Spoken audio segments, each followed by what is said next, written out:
Vous savez que le transport est un service. Et dans un service, il faut un organe de régulation pour vérifier l'offre et la demande pour qu'il n'y ait pas de dysfonctionnement. Aujourd'hui, si vous voulez, demain, vous pouvez acheter 200 camions, vous allez faire du transport de marchandises. Est-ce parce que le nombre de camions a augmenté que la marchandise va augmenter? Non. Le commissaire de l'UEMOA nous a rendu visite. Je parle sous le contrôle de mon ami Abdou Karim Seck. Il nous a dit que les chefs d'État s'étonnaient de voir que depuis 2005, l'on ne puisse appliquer de façon stricte la réglementation. Nous lui avons répondu les yeux dans les yeux que la réglementation n'est ni la Bible, ni le Coran, ni la Torah. C'est une œuvre humaine, elle ne fait pas exception aux autres œuvres qu'on doit parfaire. Il faudrait dire au président de la République que nous ne récusons pas le principe, mais nous demandons à ce que le règlement soit mis sur la table et que les différents acteurs des pays de la CEDEAO soient présents, qu'on discute avec les acteurs pour trouver un règlement consensuel. Parce que vous savez que la CEDEAO est composée de pays de l'Interland et de pays côtiers. J'en appelle à la vigilance du directeur général du port. Quand on parle du PSE, on peut penser que c'est dans un élan corporatiste. Non.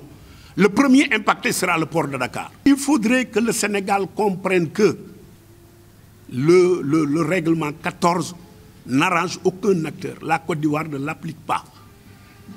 La Mauritanie n'en fait pas partie, donc il ne l'applique pas. La Guinée ne l'applique pas. Pourquoi devrions-nous l'appliquer?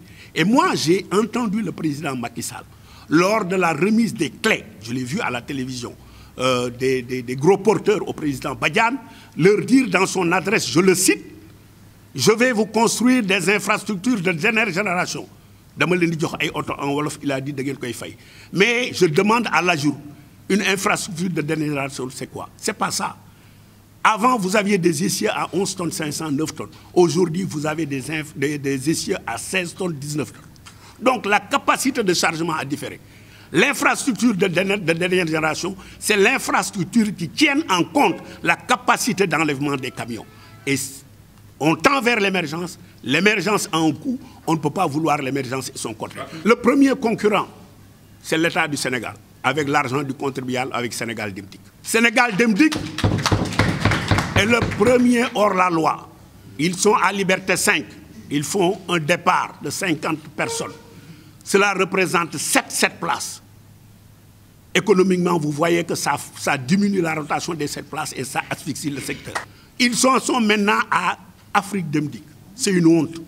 Allez à la gare routière des Beaux-Maraîchers. Regardez l'état des véhicules des Sénégalais par rapport à nos frères maliens. L'État devrait-il prendre l'argent du contribuable sénégalais et lui faire la concurrence? Nous ne travaillons pas pour ne pas gagner de l'argent. S'ils changent le PTAC, mais les gens vont garer les véhicules. Maintenant, s'il y a des transporteurs qui ont la capacité de travailler, qu'ils aillent travailler.